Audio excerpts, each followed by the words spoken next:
मैंने क्या कहा था कि इस लेक्चर में जो है वो हम वीडियो लोग ऑन। इंटरनल एनर्जी की बात करेंगे। इंटरनल एनर्जी देखिए, इंटरनल एनर्जी का मतलब होता है किसी भी चीज के अंदर कितनी एनर्जी है। अब वो एनर्जी कई टाइप की हो सकती है, मतलब सभी एनर्जी का जो जोड़ होगा ना वो इंटरनल एनर्जी कहलाएगा।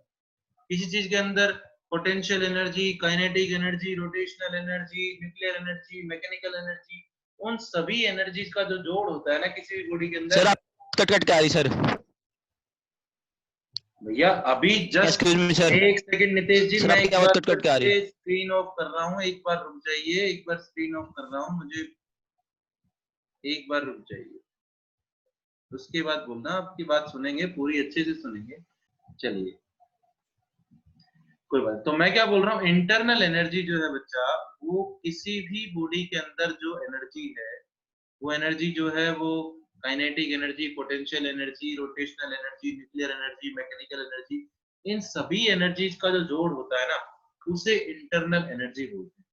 तो मैं क्या बोल रहा हूँ, it is all forms of energy, all forms of energy present in a system। Sorry, यहाँ पर पूरा स्टिक हो गया स्पेलिंग में।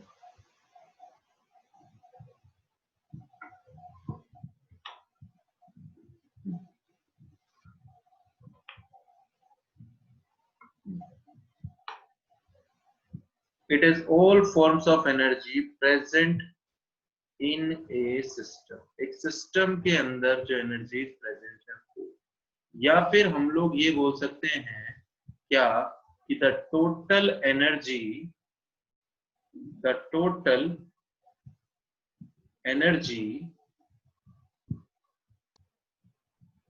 stored in a body, stored in a body या system, in a system is known as internal energy। उस energy को internal energy बोलते हैं। अब कौन कौन सी एनर्जी का जोड़ हो सकता है, एनर्जी तो बहुत सारी होती है, उनमें से कुछ एक के नाम में लिख देता हूँ।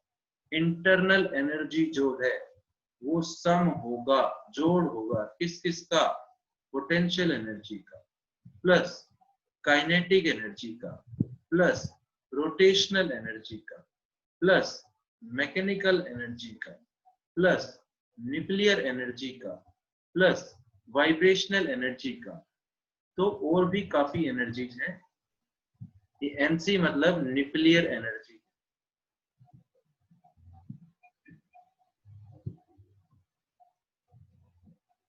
ठीक है, अब उसके बाद अगली बात जो आती है, ये बात आप लोगों को याद रखनी है। मैं देखो हर पॉइंट के साथ जो पॉइंट इंपोर्टेंट आता जा रहा है उसका बताता जा रहा हूँ कि ये पॉइंट इंपोर्टेंट है क्या, कि इंटरनल एनर्जी जो है वो एक स्टेट फंक्शन है। एनर्जी कैसे बढ़ी कैसे नहीं, देखो आपकी बॉडी में एनर्जी होनी चाहिए, आप अपनी बॉडी से लगाइए, आपकी बॉडी को एनर्जी चाहिए काम करने के लिए। अब आपकी बॉडी ये नहीं कहती कि आप पूरे दिन रोटी खाओ उससे मेरे को एनर्जी मिले, या आपकी बॉडी ये नहीं कहती कि रोज पिज्जा खाओ मेरे को उससे एनर्जी, या आपकी बॉडी ये नहीं कहती कि रोज आलू के पराठे खाओ आपको उससे एनर्जी। ठीक है, आप कुछ भी खाओ लेकिन उससे आपकी बॉडी को एनर्जी मिलनी चाहिए काम करने, बस। तो इंटरनल एनर्जी जो है वो एक स्टेट फंक्शन है, पाथ फंक्शन नहीं है। कि कैसे आया है, कैसे हुआ है, कैसे नहीं हुआ, उस पर डिपेंड नहीं कर रहा, बस हो गया। स्टार्टिंग में ये था, अब ये हो गया। पहले मेरे को भूख लग रही थी, वो भूख मैंने कैसे मिटा ली, चाहे मैंने समोसे खा के मिटाई हो, चाहे मैंने क्या बोलते हैं पिज्जा खा के मिटाई हो, चाहे मैंने रोटी खा के मिटाई हो, चाहे मैंने दही खा के मिटाई हो, चाहे मैंने नॉन वेज लगा ले तो चिकन खा के मिटाई हो, चाहे मैंने एग खा के मिटाई हो, किसी तरह से भी मिटाई हो, मेरी बॉडी को एनर्जी मिल गई। ठीक है, तो मैं क्या बोलता हूं कि इंटरनल एनर्जी जो है वो एक स्टेट फंक्शन है, वो पाथ पे डिपेंड नहीं करती। Internal energy is a state function. Second बात हम लोग करें, एंड एक्सटेंसिव प्रॉपर्टी, और साथ में दूसरी चीज है कि इंटरनल एनर्जी जो है वो एक एक्सटेंसिव प्रॉपर्टी है। एक्सटेंसिव प्रॉपर्टी क्या होती है, which depends upon the quantity of matter। Quantity of matter पर डिपेंड करने का मतलब क्या हो गया? जैसे मान लो, देखो मैं डाइटिंग शुरू करूँ, बहुत मोटा हो गया, मैं डाइटिंग शुरू करना चाहता हूँ, ठीक है, तो मैं क्या करता हूँ, अपनी एनर्जी मेरे को कम करनी पड़ेगी। कम एनर्जी करने के लिए मेरे को डाइट कम लेनी पड़ेगी। अगर डाइट कम लेते हैं तो आपकी एनर्जी कम मिल रही है आपकी, समझ रहे हो ना? क्योंकि आपकी कैलो, फिर आपका शरीर क्या करता है कि आपके शरीर के अंदर जो ऊर्जा है, एनर्जी है, उसको बर्न करता है, क्योंकि आपकी बॉडी को एनर्जी चाहिए, वो कहीं ना कहीं से लेगा, तो आपकी बॉडी से ही एनर्जी लेता है, उसी को वो बर्न करता रहता है। तो एक्सटेंसिव प्रॉपर्टी इसलिए हुई क्योंकि वो क्वांटिटी ऑफ मैटर पे डिपेंड करता है, कितना आप ले रहे हो उस पे डिपेंड करता है। तो internal energy is a state function and extensive property. उसके बाद तीसरी बात जो मैं लिखूं यहाँ पर, इट्स यूनिट जो है किसकी, इंटरनल एनर्जी की, its unit is joule. Internal energy की यूनिट जो है जूल और कैलोरीज। इंटरनल एनर्जी की जो यूनिट है वो क्या है, जूल है, और क्या है, कैलोरी। मैं यहाँ पर कुछ मेजरमेंट लिख रहा हूँ कि 1 कैलोरी जो है वो 4.2 जूल के बराबर होता है, और 1 जूल जो है वो आपने पढ़ लिया होगा फिजिक्स में 10 की पावर 7 अर्ग्स के बराबर होता है। 1 इलेक्ट्रॉन वोल्ट जो है वो बराबर होता है 1.6 इंटू 10 की पावर -19 जूल के बराबर होता है, ठीक है। 1 लीटर एटमॉस्फेयर जो है वो 101.3 जूल के बराबर होता है। अब 1 लीटर बार जो है, लीटर बार जो है वो 100 जूल के बराबर होता है। अब आप मानेंगे नहीं जो मैं लिख रहा हूं, ये क्वेश्चन सर ने ये लिख दिया, सब्जेक्टिव में नहीं पूछे जाएंगे भाई। ये क्वेश्चन जो है जो आप लिख रहा हूं, देखना, 1 लीटर एटमॉस्फेयर सबसे ज्यादा, उसके बाद 1 लीटर बार, उसके बाद किसका नंबर आता है, देखो कैलोरी।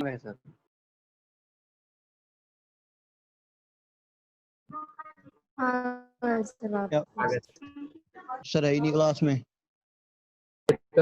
है। अब आ गए होंगे तो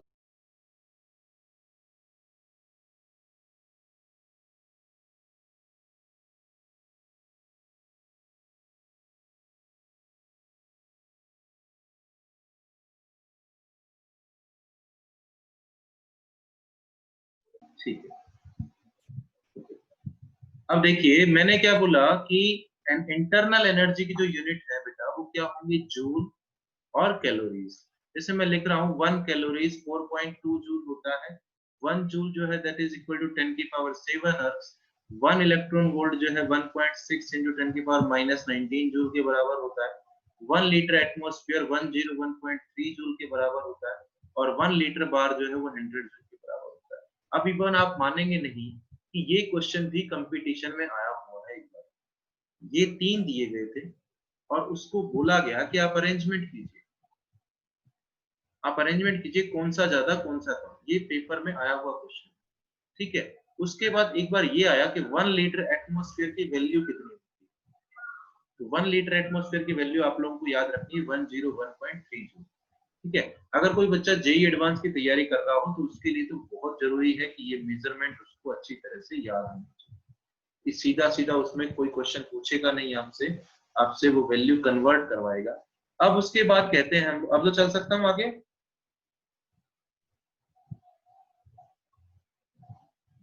यस सर। हाँ बोल दिया करो तुरंत, ताकि मैं सोच रहा हूँ कभी फिर से वो हो गया हो। ओके, तो मैं ये बोल रहा हूँ, रिकॉर्डिंग चालू है। Yes sir. अब मैं कह रहा हूँ कि एब्सोल्यूट वैल्यू जो है इंटरनल एनर्जी की वो कैन नॉट बी कैलकुलेटेड। आप किसी भी सिस्टम की एब्सोल्यूट वैल्यू नहीं बता सकते इंटरनल एनर्जी की कि इस सिस्टम के अंदर इतनी इंटरनल एनर्जी है। We can only calculate change in energy. हम लोग सिर्फ चेंज इन एनर्जी कैलकुलेट कर सकते हैं कि भैया इतनी थी और इतनी हो गई। हम लोग सिर्फ चेंज इन एनर्जी कैलकुलेट कर सकते हैं, हम लोग ये नहीं बता सकते कि एग्जैक्ट टोटल एनर्जी निकालना चाहूँ सिस्टम टोटल कितनी होगी, तो टोटल हम लोग नहीं बता सकते। हम लोग ये बताते हैं भाई चेंज इतनी हो गई एनर्जी, अंदाजा अप्रोक्सीमेटली। ठीक है, अब कहता है तो हमें ये पता होना चाहिए कि भैया किसी भी सिस्टम की इंटरनल, मैंने कहा ना क्या कैलकुलेट कर सकते हो आप लोग, कैलकुलेट कर सकते हो सिर्फ इंटरनल एनर्जी में चेंज क्या हुआ है। तो मैं कह रहा हूं मेरे को पता होना चाहिए कि वो चेंज हुआ कैसे, ठीक है, तभी तो मैं चेंज बता पाऊंगा। भैया मैंने एक लाइन देखो, अब लाइन समझने की बात थी, अब कोई बच्चा समझे तो मैंने ऊपर कहा कि मैं इंटरनल एनर्जी की वैल्यू कैलकुलेट नहीं कर सकता, मैं नहीं बता सकता कि इतनी इंटरनल एनर्जी है, ठीक है, एब्सोल्यूट वैल्यू। लेकिन मैंने कहा calculate change in internal energy, लेकिन हम लोग इंटरनल एनर्जी में जो चेंज होगा वो कैलकुलेट कर सकते हैं। तो वो कैसे कैलकुलेट करेंगे, तो उस तरह से कैलकुलेट करेंगे कि उस सिस्टम में से क्या चीज बाहर निकल रही है या उस सिस्टम में क्या चीज अंदर डाली गई। मैं कहूं मैंने उस सिस्टम को हीट दे दी, मतलब मैंने उसको एनर्जी दे दी, या मैं कहूं सिस्टम ने हीट रिलीज कर दी, तो सिस्टम ने हीट छोड़ दी। तो जितनी हीट रिलीज करी होगी उतनी एनर्जी कम कर दो, या जितनी हीट हमने दी होगी उतनी एनर्जी ऐड कर दो। मेरी बात समझ रहे होंगे। तो मैं क्या बोल रहा हूं कि internal energy of a system, internal energy of a system, जैसे मैं कहूं कि मेरे शरीर में पहले कितनी एनर्जी थी, मैं ये नहीं बता सकता, मैं ये नहीं बता सकता कि मेरे शरीर में सुबह मैं उठा जब उस टाइम पे कितनी एनर्जी थी, ठीक है, लेकिन मैं ये बता सकता हूं कि मेरे शरीर में एनर्जी में क्या चेंज हो रहे होंगे। मान लो मैंने कहता हूं कि मैंने 2 रोटी खाई, तो मैं बता सकता हूं कि मैंने कितनी एनर्जी ली है, कि एनर्जी इतनी चेंज हो गई हो, कितनी चेंज। मान ले एक रोटी 100 कैलोरी की है, 2 रोटी 200 कैलोरी की है, तो मैं बोलूंगा change in internal energy 200 calorie. समझ गए, अरे समझे या नहीं समझे। Yes, sir. हाँ, yes sir, Sir. Yes sir. Internal energy जो है of a system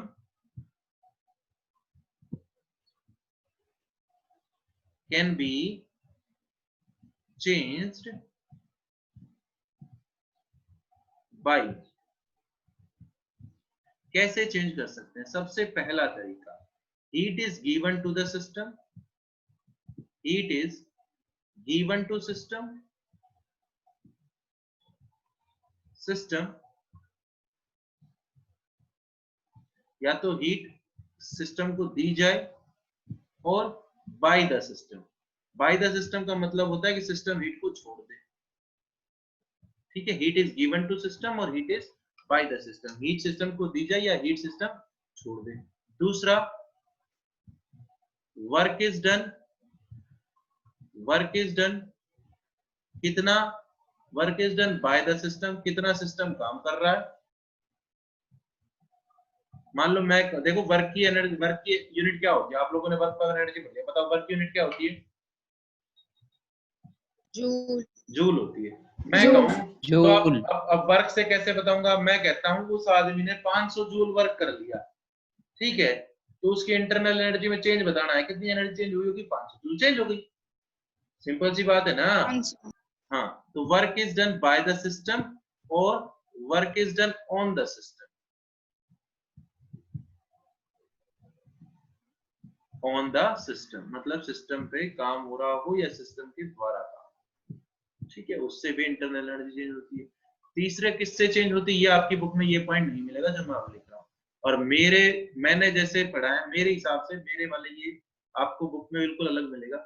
matter is added और रिमूव, मैटर ऐड किया जा रहा है या रिमूव किया जा रहा है। मैटर मतलब जैसे मैंने अपना रोटी का एग्जांपल लिया, मैटर को ऐड कर रहे हो या रिमूव कर रहे हो। जैसे मैं कह रहा हूँ देखो, किसी सिस्टम के बारे में बोला गया कि इसकी इंटरनल एनर्जी कोई U1 है, ठीक है, तो उसको क्या बोला गया कि भैया उसको Q अमाउंट की हीट जो है वो सप्लाई कर दी गई, ठीक है।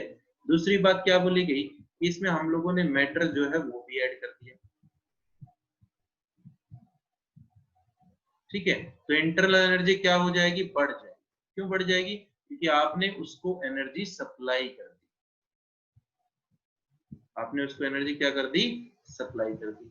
उसके बाद दूसरी बात बोल रहा हूं, मैं कह रहा हूं सिस्टम ने क्यू हीट जो है वो बाहर निकाल दी, या बाहर निकलने का मतलब बाहर निकाल दी, ठीक है, W सिस्टम ने काम कर दिया, ठीक है।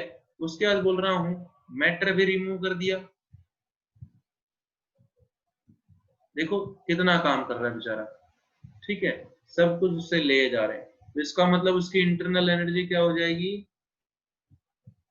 कम हो जाएगी। ठीक है, ओके। अरे बोलो, जैसे मैंने अभी बोला कि भैया मैं एक बात बोलता Okay, sir. हूँ कि मान यस लीजिए सर, ओके। मैंने 10 जूल कर दी, तो 10 जूल हीट सप्लाई कर दी, तो अब सिस्टम की इंटरनल एनर्जी कितनी हो जाएगी, U1 प्लस कितना 10, ठीक है ना, इक्वल्स टू क्या U2, ये नई इंटरनल एनर्जी आ गई। अब कहता है तो आप जो है वो यहाँ पर चेंज इन इंटरनल एनर्जी बता सकते हो, that is U2 minus U1 बराबर कितना 10, U2 माइनस U1 को लिख सकता हूँ डेल्टा U बराबर 10, ये डेल्टा U जो है that is change in internal energy, आप वही बता सकते हो और आप कुछ नहीं बता सकते हो। ठीक है, क्या माना, किसी सिस्टम की इंटरनल एनर्जी U1 थी, उसको 10 जूल हीट सप्लाई कर दी गई, तो उसकी इंटरनल एनर्जी कितनी हो गई, U1 प्लस 10, ठीक है, बराबर हो गया U2 के मान लिया है फाइनल एनर्जी, तो अब चेंज निकालना था, U2 माइनस U1 बराबर कितना 10, तो चेंज आएगा वो वही आएगा कि आपने कितनी सप्लाई करी है, ये कितनी हम लोग रिमूव कर रहे हैं उससे। अभी जब मीटिंग ओवर हो जाए, अभी तो टाइम होगा मीटिंग ओवर होने में,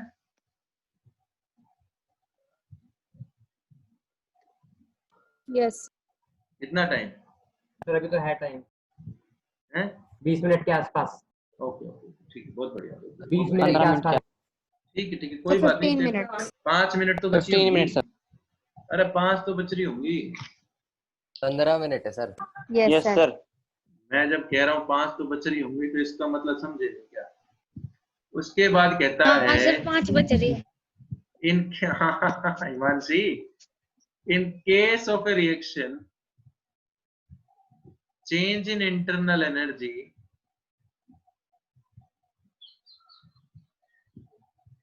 इन case of a reaction change in internal energy, किसी रिएक्शन में हम लोग इंटरनल एनर्जी में चेंज कैसे निकालेंगे, in case of reaction change in internal energy is given by, ये given as energy of product minus energy of reactant, तो change in internal energy जो है किसी रिएक्शन का, वो energy of product minus energy of reactant से निकाला जाता है। तो डेल्टा यू किसी रिएक्शन के लिए क्या होगा, EP माइनस ER, EP मतलब energy of product minus ER मतलब एनर्जी ऑफ रिएक्टेंट। अगर आप EP ना लिखना चाहो और आप U लेके ही चलना चाहो, तो UP माइनस UR, यूपी मतलब उत्तर प्रदेश, UR मतलब उत्तराखंड, ठीक है, तो डेल्टा U मतलब क्या हो गया, UP माइनस UR, चलो UP ही ले लेते हैं और UR, ओके। अब कहता है, मैंने अभी बोला जैसे किसी सिस्टम की इंटरनल एनर्जी U1 थी, बाद में उसकी इंटरनल एनर्जी U2 हो गई, तो डेल्टा U क्या होगा, अभी ऊपर बताया, डेल्टा U क्या होगा, U2 माइनस U1, ठीक है। अब मैं एक बात आपको बोल रहा हूं यहाँ पर इस पॉइंट से, क्या अगर एनर्जी ऑफ प्रोडक्ट ज्यादा है एनर्जी ऑफ रिएक्टेंट से, तो बड़ा इजी सी बात है कि डेल्टा U की वैल्यू कैसी हो जाएगी, पॉजिटिव हो जाएगी। अगर मैं कहूं कि energy of product is less than energy of reactant, तो डेल्टा U की वैल्यू कैसी हो जाएगी, नेगेटिव हो जाएगी। ठीक है भाई, यहाँ तक कोई दिक्कत है तो बोलो। No sir. No sir. ठीक है, अब एक बच्चा जो है वो सुबह सुबह हीट कर रहा था, उस हीट का जिक्र कर लेते हैं। स्क्रीनशॉट ले लिया ना भाई, चलो नीचे। Yes sir. हाँ थैंक यू। अब नितेश जी बोलने वाले हैं 2 मिनट बाद, वो शायद लीव कर गया क्लास को, नितेश अग्रवाल। उसके बाद अगली जो चीज आती है दैट इज हीट। हीट, तो हीट के बारे में क्या बोलते हैं कि भैया हीट जो, हीट को किससे दिखाएंगे इस पूरे चैप्टर में, Q से दिखाएंगे, ठीक है। हीट जो है is a form of energy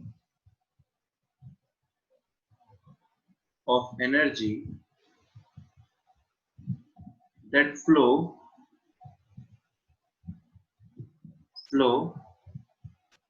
due to temperature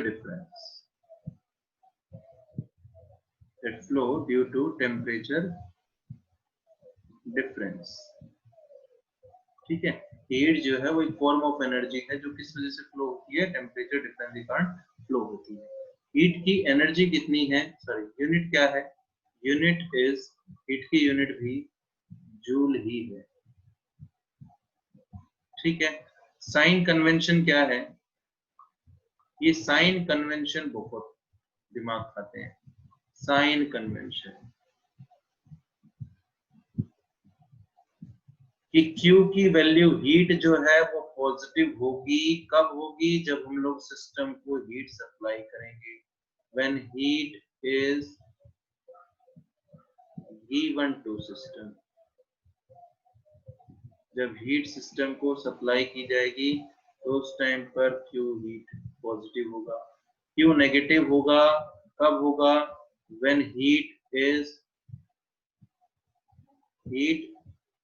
given out to system, मतलब जब हीट जो है वो सिस्टम से बाहर दे रहा हो सिस्टम। एक तो सिस्टम ले रहा होगा तो Q पॉजिटिव, सिस्टम दे रहा होगा तो when heat given out of the surrounding, out of the system and surrounding, कुछ भी लिखो सिस्टम, कोई फर्क नहीं। ओके, अब एक चीज है यहाँ पर आप लोगों को जो मैं बोल रहा हूँ, आप लोगों ने फिजिक्स में वर्क पावर एनर्जी पढ़ा होगा, वहां पर आपने एक चीज पढ़ी होगी, शायद आ गई होगी या नहीं आई होगी मुझे नहीं पता, मेरे को एक बता देना, अगर आई हो तो ठीक है, नहीं आई हो तो। मैं क्या बोल रहा हूँ, अगर आई हो तो, कि W मतलब वर्क इज पॉजिटिव कब, when work is done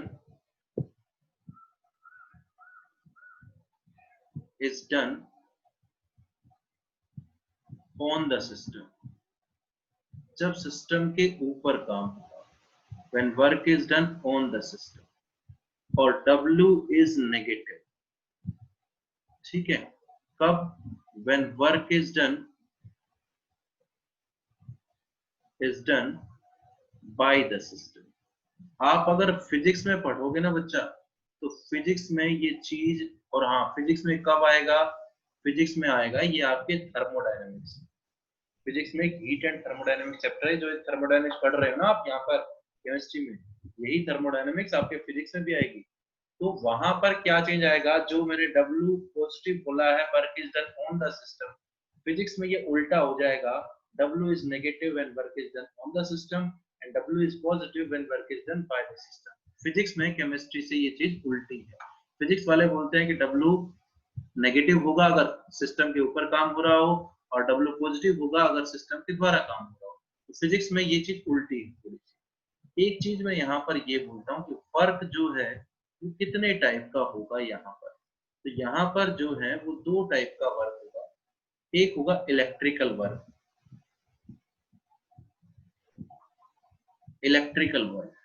वो इलेक्ट्रिकल वर्क जो है वो गिब्स फ्री एनर्जी के टर्म में निकाला जाता है, डेल्टा जी, इसका फॉर्मूला होता है -NE0F। ये आपको आगे पता चल जाएगा। E0 होता है स्टैंडर्ड इलेक्ट्रोड पोटेंशियल,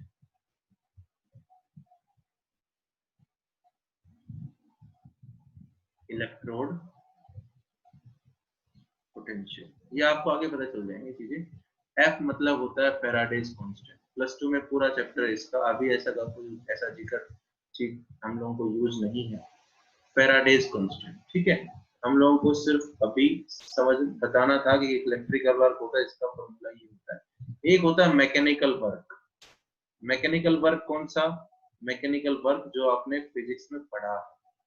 तो मेरे को कोई भी एक बच्चा, हिमांशु शर्मा जी क्लास में है, अगर आप लोग चेक कर पा रहे हैं, चलो हिमांशु शर्मा जी से नहीं पूछूंगा, मैं एक क्वेश्चन पूछता हूँ। नितेश अग्रवाल जी, वृंदा एक बार चेक करना वो बच्चा है या नहीं क्लास में। Yes sir. है ऐसे प्यार से तो आ जाए तो तुम लोग इंसान वाली कैटेगरी में आ जाओगे सारे। सर शायद नहीं है। नहीं है सर, नहीं है। Excuse me sir. हाँ एक्सक्यूज मी सर। हाँ रचित बोलो। आपने अभी फिजिक्स में वर्क पावर एनर्जी पढ़ा है, तो मेरे को वर्क का फॉर्मूला बता दो, सिंपल सी बात Fs cos theta. है। Fs cos theta. Fs cos theta मतलब मैं यहाँ पर लिखूं कि W equals to vector F dot vector S, तो गलत तो नहीं है।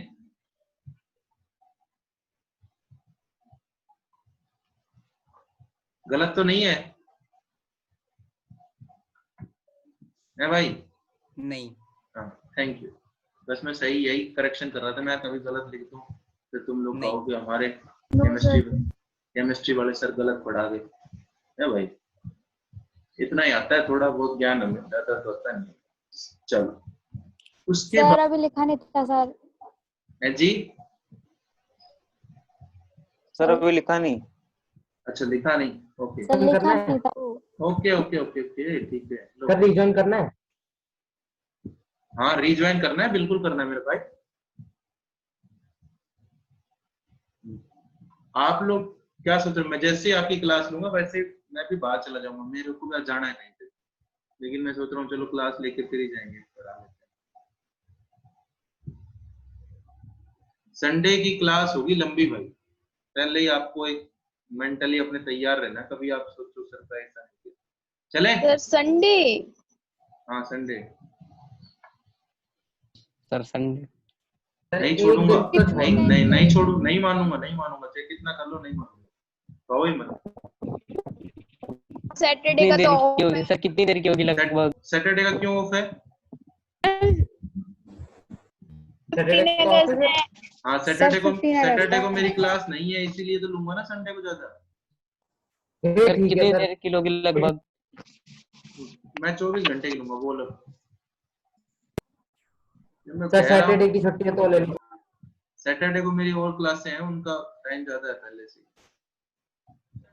9th NTSC का पेपर है, उनकी संडे को नहीं ले सकता, लेकिन इससे उनकी सैटरडे को क्लास उनके डाउट्स वगैरह करके ज्यादा है। चलो कोई नहीं सर, ले लेना। कोई बात नहीं। प्रेशर वॉल्यूम वर्क, आगे चलते हैं। ठीक है, अगला जो आर्टिकल है हमारा वो है प्रेशर वॉल्यूम वर्क। अब प्रेशर वॉल्यूम वर्क के बारे में मैं क्या कहता हूँ, मीटिंग ओवर होने में भी 2 मिनट बच रही है मेरे हिसाब से। 1 मिनट। नहीं सर 5 मिनट है अभी। Let us consider a fixed less cylinder। Then 1 minute है भाई। कोई बात नहीं, कोई बात नहीं, कोई बात नहीं। Let us consider a cylinder fitted with frictionless piston.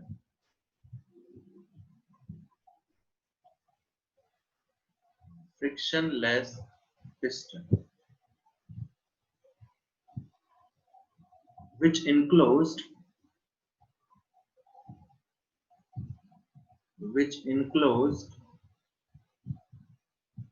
n moles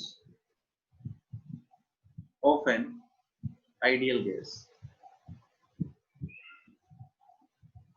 ठीक है, देखो भाई मैं तो तब मानूंगा, पिछले सेशन में 52 बच्चे थे, अगर 52 के 52 का जिस दिन मैसेज आ जाएगा ना कि सर जी ये मेरा वर्क है, मैं तो उस दिन मान लूंगा कि हाँ भाई नॉन मेडिकल या लाइन का, नॉन मेडिकल पूरी 1 N1 N2 जो दोनों है वो लाइन पर, मैं तो उस दिन मान लूंगा। ठीक है ना मेरे भाई? चलो कोई बात नहीं, शुरू करते हैं। ओके चलिए, तो आप लोग ये लिख लीजिए, मैं क्या मान रहा हूँ कि एक सिलेंडर है जिसमें एक फ्रिक्शनलेस पिस्टन लगा हो। फ्रिक्शनलेस पिस्टन क्या होता है? जो प्रेशर की वजह से अप एंड डाउन होता है, मतलब ऊपर से प्रेशर ज्यादा डालोगे तो नीचे चला जाएगा, नीचे से प्रेशर ज्यादा डालोगे तो ऊपर डालोगे। तो एक सिलेंडर लिया गया, सिलेंडर मतलब समझ अपने अपने घर में सिलेंडर देखा हो वैसा ही सिलेंडर, उसके ऊपर एक पिस्टन लगा हुआ है, उस सिलेंडर में गैस भरी हुई है। अब फ्रिक्शनलेस पिस्टन अगर ऊपर से प्रेशर ज्यादा है एटमॉस्फेयर से, तो वो नीचे की तरफ चला जाएगा। अंदर से गैस का प्रेशर ज्यादा हुआ तो वो ऊपर की तरफ चला जाएगा। यही प्रेशर वॉल्यूम फर्क है, ठीक है, जो हम लोग अभी पढ़ेंगे। ओके, तो मैं एक बार डायग्राम बनाता हूँ।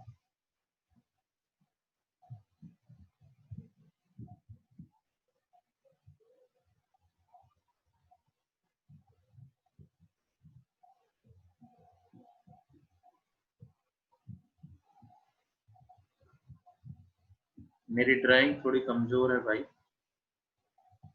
ठीक है।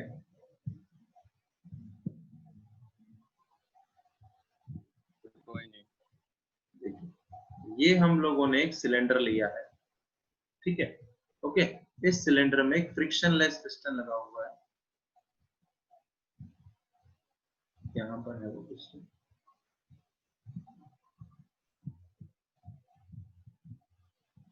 ठीक है। ये पिस्टन यहाँ पर लगा हुआ है, ओके। इसमें गैस भरी हुई है। मैं मानता हूँ कि जो अंदर वाला प्रेशर है वो ज्यादा था, इसलिए जो गैस है वो एक्सपेंड कर गई। मेरी बात सुन रहे हैं? मैं क्या मान रहा हूँ, गैस जो है वो एक्सपेंड कर गई तो पिस्टन ऊपर की तरफ चला गया, ठीक है। ये कितनी में चला गया, डीएल लेंथ जो है वो पिस्टन जो है वो ऊपर खिसक गया, ये मान लेते हैं, ठीक है। पिस्टन के ऊपर से जो प्रेशर लग रहा है वो प्रेशर कितना है, वो प्रेशर P, मतलब पिस्टन के बाहर से ऊपर से जो प्रेशर लग रहा है पिस्टन पे, तो प्रेशर कितना है, P है, ठीक है। मैं मान लेता हूँ सिलेंडर का एरिया ऑफ क्रॉस सेक्शन जो है, ये एरिया ऑफ क्रॉस सेक्शन जो है वो A सेंटीमीटर स्क्वायर, ठीक है। तो मैं क्या लिख रहा हूँ कि मैंने माना कि एक सिलेंडर है, उसमें गैस भरी हुई है, उस पर फ्रिक्शनलेस पिस्टन लगा हुआ है। पिस्टन का मैंने मान लिया कि ऊपर वाला प्रेशर कम था, इसलिए गैस जो है वो एक्सपेंड कर गई, ऊपर की तरफ चली गई। कितना चली गई, डीएल चली गई। तो हम लोग क्या बोल रहे हैं, area of cross section, area of cross section of cylinder, cylinder का जो एरिया ऑफ क्रॉस सेक्शन है वो कितना है, वो है A सेंटीमीटर स्क्वायर, ठीक है। Pressure on the piston, piston के ऊपर जो प्रेशर है, जो पिस्टन पे बाहर से लग रहा है, वो कितना प्रेशर है, प्रेशर ऑन द पिस्टन, कितना प्रेशर है, बोलो कितना प्रेशर है, P प्रेशर, ठीक है। अब कहता है मैंने क्या बोला, ये जो P प्रेशर है, गैस एक्सपेंड तभी करेगी which is slightly less than, मैं क्या मान रहा हूं यहाँ पर, ये जो बाहर से प्रेशर लग रहा था, ये जो बाहर से प्रेशर लग रहा है, ये अंदर वाले प्रेशर से थोड़ा कम है, which is slightly less than the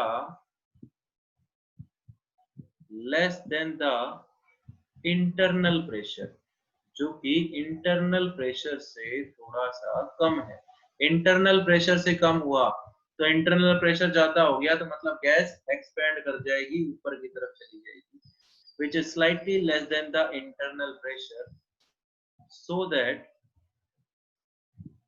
that the gas can expand, जिससे क्या होगा कि वो गैस जो है वो क्या कर पाएगी, एक्सपेंड हो पाएगी, so that the gas जो है can expand, ठीक है। ओके, अब कहता है डिस्टेंस थ्रू विच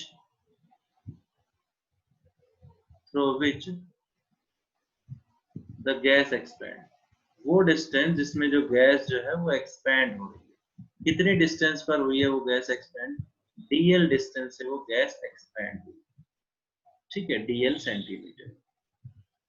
ओके, अब मैं कहता हूं, आपने पढ़ा है, अभी मैं ऊपर भी बात कर रहा था कि वर्क डन। अब एक बात देखिए, सोचने की है, मेरी बात ढंग से सुनना।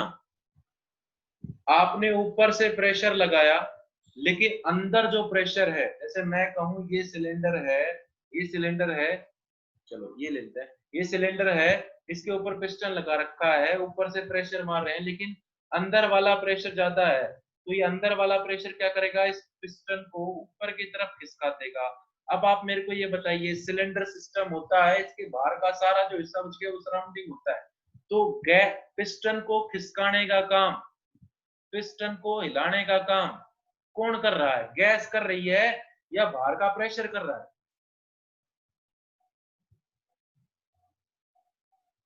मेरी बात सुन रहे हो? तो मैं बोल रहा हूं इस पिस्टन को खिसकाने का काम कौन कर रहा है? अंदर जो गैस है वो कर रही है या बाहर से जो प्रेशर लग रहा है वो कर रहा है? सर बाहर का Yes. प्रेशर। प्रेशर बाहर। देखो फिर से बोलता हूं, एक बार रिपीट, मेरी बात सुनना, देखना, ये पिस्टन लगा हुआ है इसके ऊपर, ये सिलेंडर है, देखो फैन दिख रहा होगा सबको, दिख रहा है? Yes sir. फैन Yes, दिख रहा sir. है, और फैन की वजह, चलो ये बोतल ले लेते हैं, ठीक है, ये बोतल ले लेते हैं, ये बोतल सिलेंडर है, ये इसके ऊपर पिस्टन लगा हुआ है फ्रिक्शन लेस, ठीक है, ऊपर से हम लोग प्रेशर लगा रहे हैं, ओके, लेकिन अंदर वाला प्रेशर जो है वो ज्यादा है, अंदर वाला मतलब इस गैस का प्रेशर, इसके अंदर जो गैस भरी हुई है उसका प्रेशर ज्यादा है, तो उस गैस ने क्या किया, इस पिस्टन को ऊपर खिसका दिया, इस गैस ने क्या किया, इस सिलेंडर के अंदर जो गैस थी उसने पिस्टन को ऊपर खिसका दिया, कितना खिसका दिया, जितना गैप दिख रहा है उस लेंथ को डीएल बोला। तो अब मेरे को ये बताइए किसने खिसकाया है, गैस ने खिसकाया है या बाहर से? गैस ने। हाँ, गैस ने किसने खिसकाया है? गैस ने। सर गैस ने। यही तो बात है, अब गैस किसमें है, सिस्टम में है, सराउंडिंग में है? सिस्टम में। सिस्टम में। वर्क कौन कर रहा है? अब दो वर्क बोले थे मैंने, एक work is done by the system बोला था, एक work is done on the system बोला था। अब काम कौन कर रहा है, सिस्टम कर रहा है या सिस्टम के By ऊपर? the- bye the system. System. बिल्कुल, बहुत बढ़िया, बहुत बढ़िया, बाय द सिस्टम। बहुत बढ़िया। रतीश शर्मा जी समझ पा रहे हैं जो मैं बोल रहा हूँ? Yes. By the work is done, तो work done by the gas, या फिर जो आपका कौन है, जो आपका सिस्टम,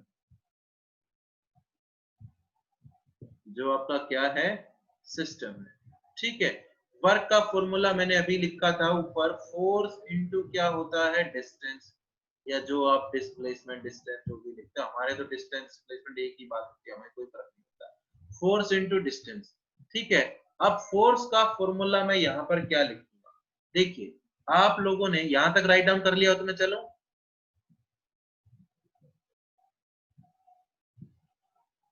यस सर। यस ठीक है। अब मैं क्या कह रहा हूं, आपने कहीं पर पढ़ा होगा छोटी क्लासों में भी, और अभी उसमें भी पढ़ लिया होगा, pressure is equals to force upon area. Connected है हम लोग? सर। ओके, ठीक है, तो pressure is equals to force upon area, तो फोर्स की वैल्यू क्या हो जाएगी, प्रेशर इनटू में एरिया, ये P इंटू ए। अब डिस्टेंस कितना खिसका है, वो डिस्टेंस कितनी डिस्टेंस है, dl। यही खेल है सारा कि फोर्स के लिए pressure equals to force upon area, तो फोर्स निकाला तो pressure into area into distance, कौन सी डिस्टेंस, वो distance through which the gas expand, वो डिस्टेंस। भैया ऐसे ही तो निकालते हो ना आप लोग, पढ़े हो वर्क पावर एनर्जी में या फोर्स लॉ ऑफ मोशन में, वो वर्क कैसे, फोर्स लगा रहा है किसी चीज को खिसकाने के लिए, तो फोर्स इनटू डिस्टेंस वर्क होता है। जैसे मैं कह रहा हूँ ये पिस्टन यहाँ था, इसको खिसकाने के लिए सिस्टम ने ऊपर की तरफ काम किया है, तो कितना खिसकाया, वही तो डिस्टेंस लोगे ना, तो वही मैं बोल रहा हूँ, P इंटू ए इंटू DL, ठीक है। अब कहता है एरिया इंटू लेंथ, एक बार किसी का फोन आ रहा है, एक सेकेंड रोकूंगा मैं, एक सेकेंड। सर आवाज नहीं आ रही।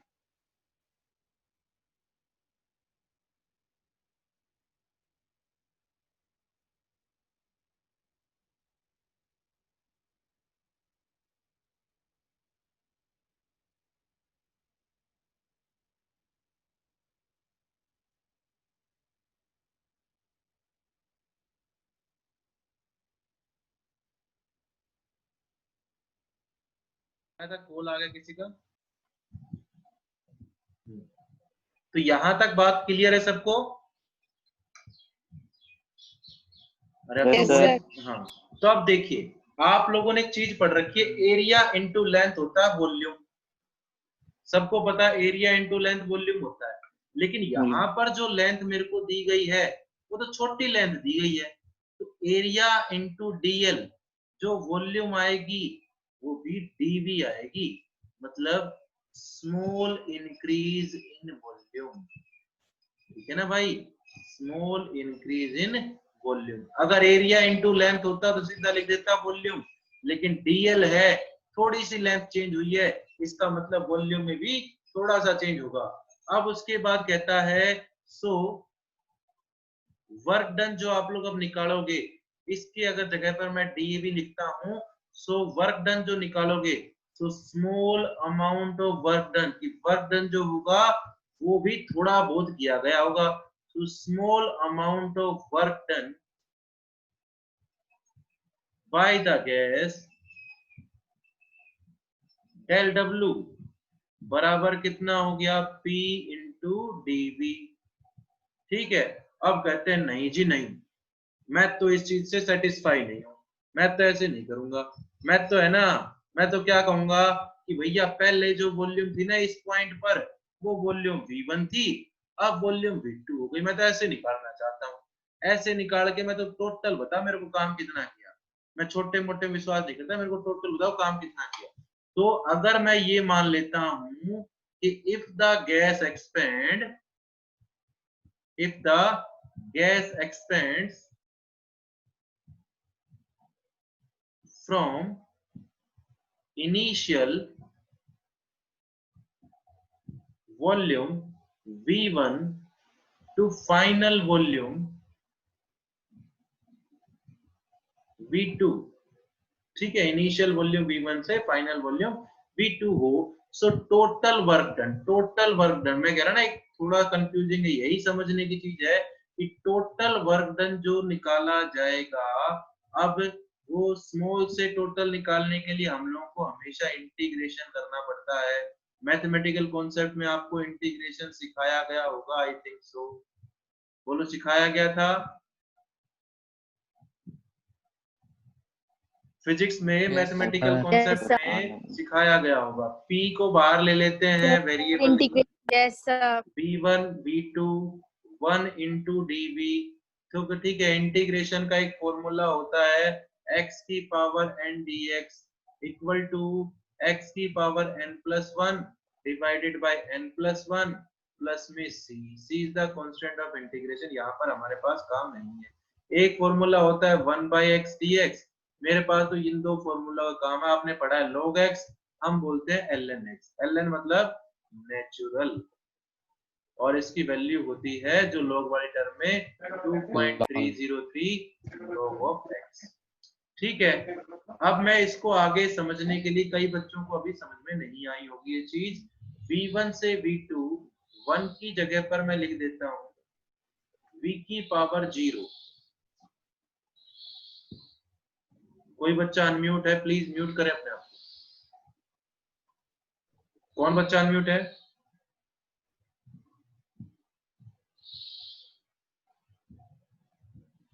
खुशहाल यादव। खुशहाल यादव जी, म्यूट कर लें अपने आप को। सर मेरा अनम्यूट है। अनम्यूट नहीं करना ना, म्यूट करना है। ठीक है, तो अब कहता है कि v की पावर 0, तो क्या हो गया? हाँ सर वही।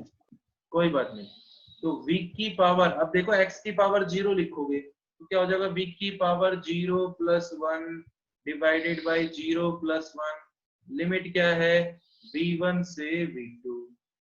ठीक है, तो क्या हो गया? pv, लिमिट क्या है? v1 से v2। इंटीग्रेशन में क्या करते हैं? Upper limit minus lower limit, v2 minus v1। क्या करते हैं? Upper limit minus lower limit, तो pv2 माइनस v1। ठीक है, ओके।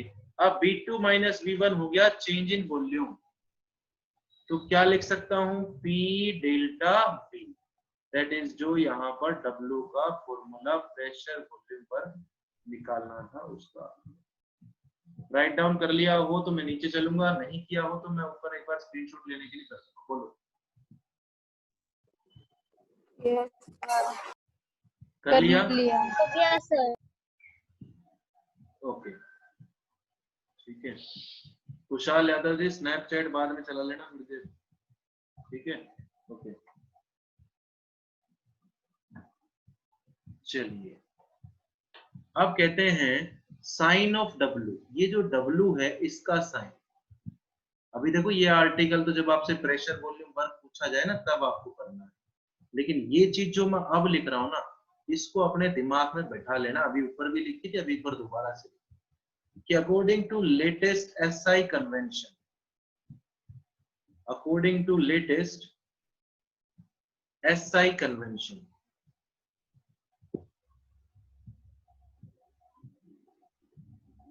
क्या होगा? W जो है वो पॉजिटिव होगा, कब होगा? अगर वर्क इज डन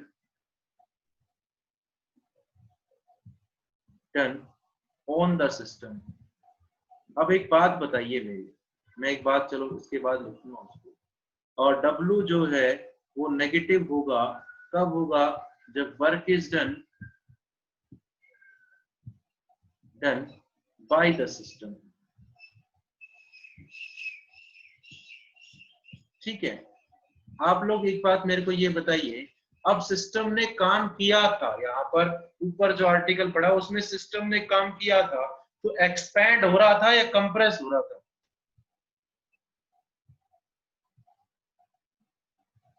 यहाँ एक्सपैंड हो रहा था, तो work is done by the system जो होगा वो एक्सपेंशन के लिए होगा।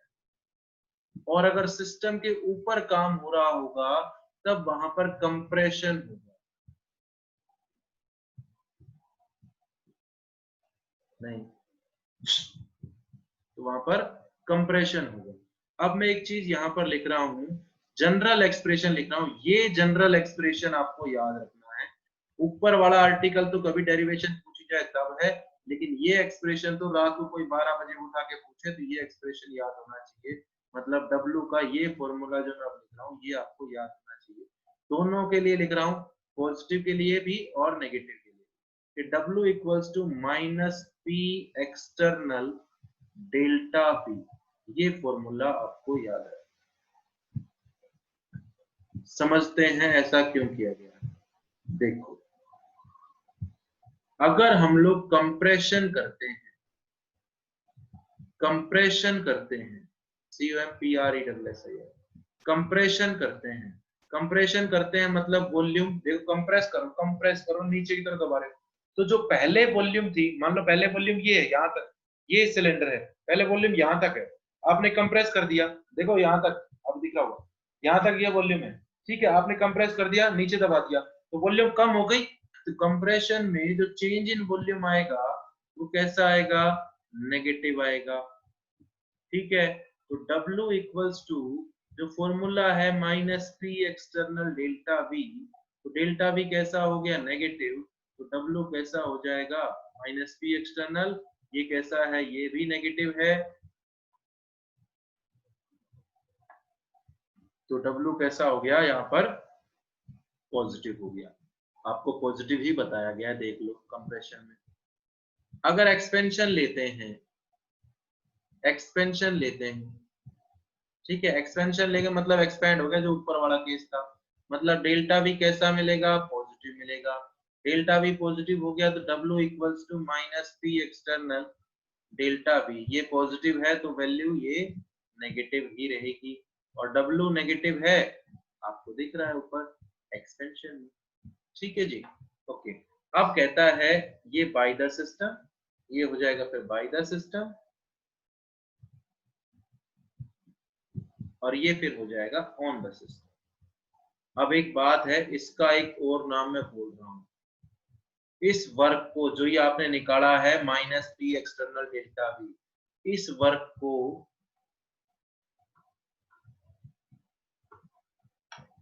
को आइसोथर्मल, आइसोथर्मल मतलब यहाँ पर टेम्परेचर सब में सेम रखा गया है, isothermal irreversible expansion, irreversible work बोलते हैं, इरिवर्सिबल वर्क बोलते हैं इसको, आइसोथर्मल इरिवर्सिबल वर्क बोलते हैं इसको। क्या बोलते हैं? Isothermal irreversible. देखिए मैंने रिवर्सिबल और इरिवर्सिबल पढ़ाया था, मैंने कहा था इरिवर्सिबल में ऐसा कोई भी मतलब पी इंटरनल प्लस डीपी वगैरह कोई दिक्कत नहीं होगा, नॉर्मल होगा। तो इस वर्क को आइसोथर्मल इरिवर्सिबल वर्क बोलते हैं। कहीं पर भी अब मेरी बात सुनना, कहीं पर भी न्यूमेरिकल में वर्क का न्यूमेरिकल मिले और आइसोथर्मल इरिवर्सिबल बोले तो इसका मतलब आपको ये फॉर्मूला अप्लाई करना है। ओके, तो चलो अगर आइसोथर्मल रिवर्सिबल दे दिया जाए तो आज का लास्ट आर्टिकल है। कितनी मिनट बची है? 20 मिनट बची होंगी मेरे साथ।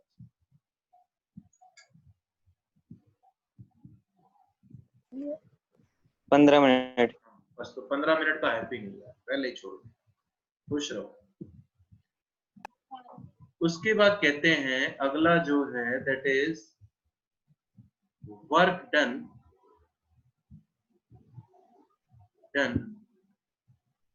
इन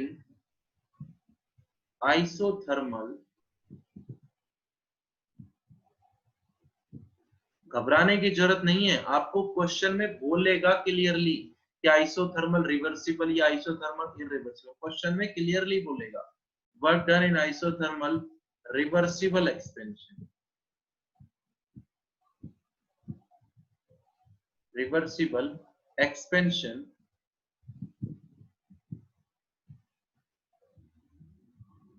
of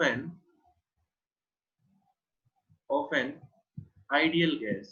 किसी आइडियल गैस में आइसोथर्मल रिवर्सिबल एक्सपेंशन हो रहा हो तो उसका वर्क डन हम लोगों को निकालना है।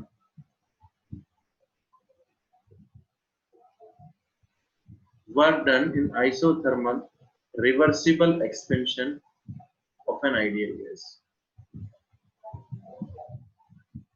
ठीक है, अब मैं कहता हूं जो हम लोगों ने पीछे पढ़ा है अभी वही वर्क निकालेंगे दोबारा से। एज बस अब फॉर्मूला जो है वो माइनस पी एक्सटर्नल डेल्टा भी यूज करेंगे। As we know that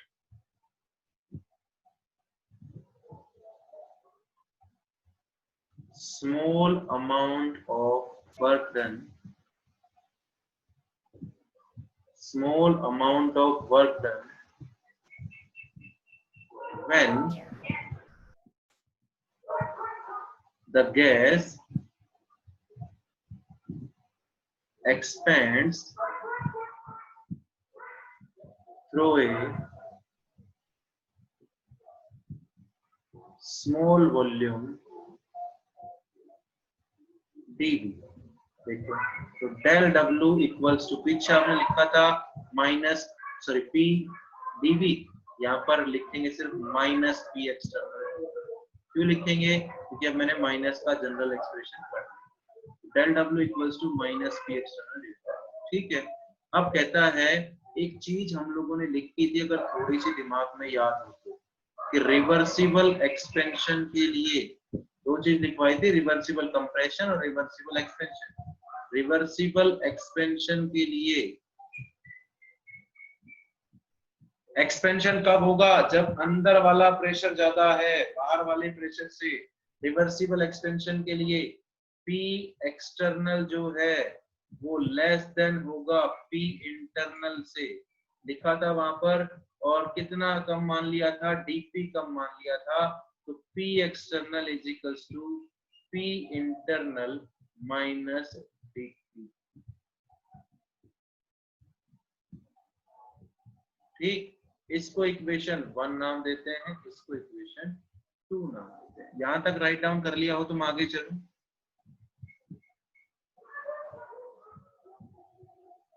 no sir, last time बाकी।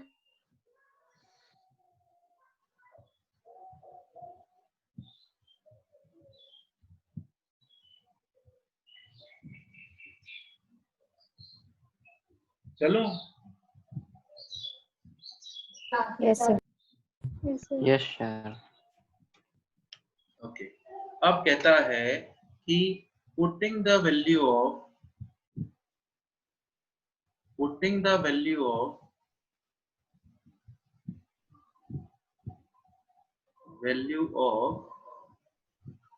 P external in equation 1। Equation 1 में वृंदा स्क्रीनशॉट ले लिया था अटेंडेंस का?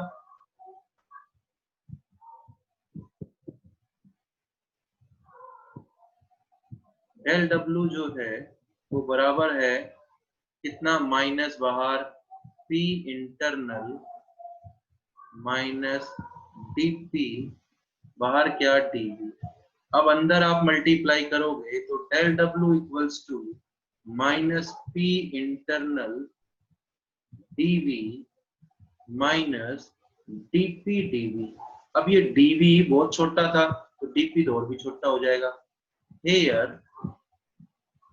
DP dV is very small, so it can be neglected. इसलिए हम लोग इसे क्या कर देते हैं, नेग्लेक्ट कर देते हैं। so it can be neglected। ठीक, अब कहता है तो यहाँ पर डेल डब्ल्यू जो है वो बचा minus P internal dV. P internal क्यों लिया है वो भी बता दूंगा मैं आपको।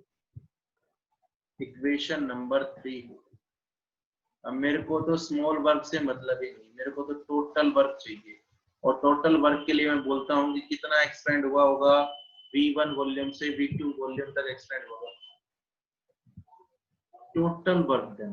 तो क्या बोल रहा हूँ, W equals to V1 volume से V2 वॉल्यूम, ठीक है, माइनस बाहर P इंटरनल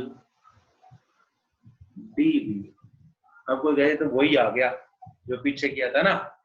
तो देखो P इंटरनल इसलिए लिया है क्योंकि मैंने स्टार्टिंग में ही बोला isothermal reversible expansion of an ideal gas, मतलब सिलेंडर में जो गैस ली गई है वो आइडियल गैस है, इसलिए हम लोगों को प्रेशर इंटरनल की जरूरत है। ठीक है, अगर आइडियल गैस नहीं होती, रियल गैस होती तो ऊपर बड़ा ये हमारे पास फॉर्मूला था, उसी से हम लोग कर लेते। लेकिन ये चीज जो है वो आइडियल गैस के लिए। ठीक है, तो मैं क्या कर रहा हूं, for ideal gas, ideal gas के लिए आप लोगों ने एक फॉर्मूला पढ़ लिया होगा अभी स्टेट्स ऑफ मैटर। क्या फॉर्मूला होता है, PV इक्वल्स टू NRT। तो वृंदा अभी तक तो नहीं बोली, जब मैं बोल रहा था कि अटेंडेंस ले ली क्या तूने वृंदा? सर खुशी बोल रही थी। हिमांशी तेरे पास फोन है? मैंने बोला था पहले। अरे तो जिसके पास फोन हो वो अटेंडेंस का स्क्रीनशॉट मेरे पास यस भेजना सर, यस सर, अभी करते हैं। ओके P इक्वल्स टू क्या आ गया, NRT बाई B। ये P की वैल्यू इक्वेशन 3 इसमें पुट कर दो, इस इक्वेशन नंबर 4 में पुट कर दो। तो पुट करते ही क्या हो जाएगा, W equals to integration minus बाहर V1 से V2, ठीक है, NRT बाई B dV, ठीक है, ओके। अब कांस्टेंट कौन है, NRT कांस्टेंट है, तो NRT को बाहर रखते हैं, माइनस NRT, अंदर क्या बचा, V1 से V2 integration of 1 by V dV। अभी एक फॉर्मूला बताया था इंटीग्रेशन का 1 by x dx, integration of 1 by x dx होता है कितना, ln x, जिसे हम लोग बाद में लिख देते हैं 2.303 log of x। ठीक है, तो W equals to minus NRT, ये क्या हो जाएगा, ln V, अपर V1 से V2 क्या लगाते हैं, upper limit minus lower limit, तो W equals to minus NRT क्या हो जाएगा, ln V2 minus ln V1। log के लिए log m minus log n, log m minus log n क्या होता है, log m बाई n। तो क्या हो जाएगा, W equals to minus NRT ln V2 by V1। एक फॉर्मूला ये हो गया। ठीक, अब कहता है ln को अगर log में लिखूं तो log में लिखूंगा तो क्या हो जाएगा, 2.303 से मल्टीप्लाई माइनस 2, रचित जी म्यूट कर लीजिए, NRT log V2 by V1। ठीक है, रचित जी म्यूट कर लीजिए।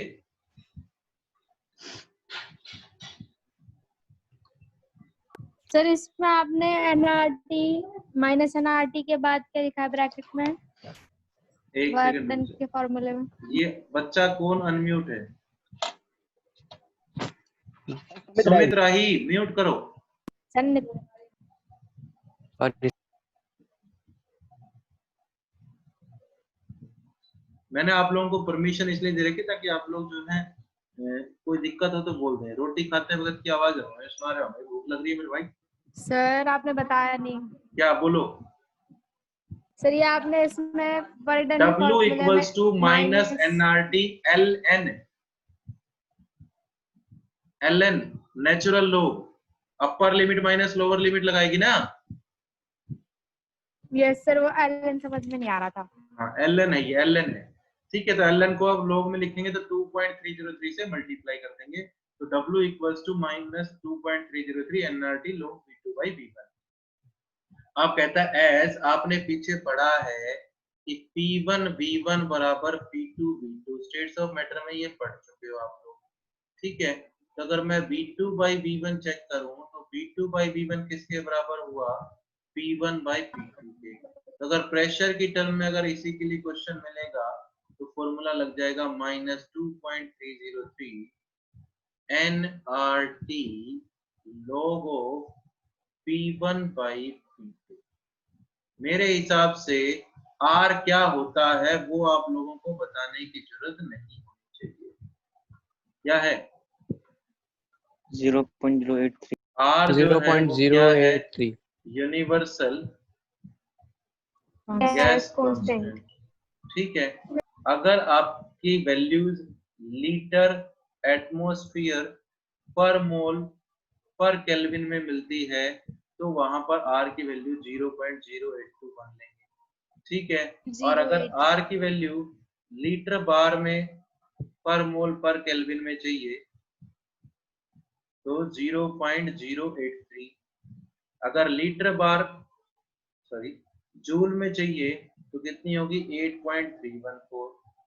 अगर कैलोरीज पर मोल पर केल्विन में चाहिए तो कितनी हो जाएगी? 1.98 या फिर नियरली इक्वल टू। कोई दिक्कत? नो सर, अभी नीचे मत करना सर, लिखा नहीं है। ले स्क्रीनशॉट ले ले जल्दी से, मैं कर रहा हूँ। ले यस लिया? सर, एक बार ले।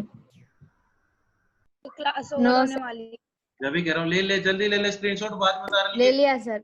हाँ ओके, अभी जुगड़िया क्लास ओवर होने में 5 मिनट बच रही है। यस ठीक है ना, देखो ओके।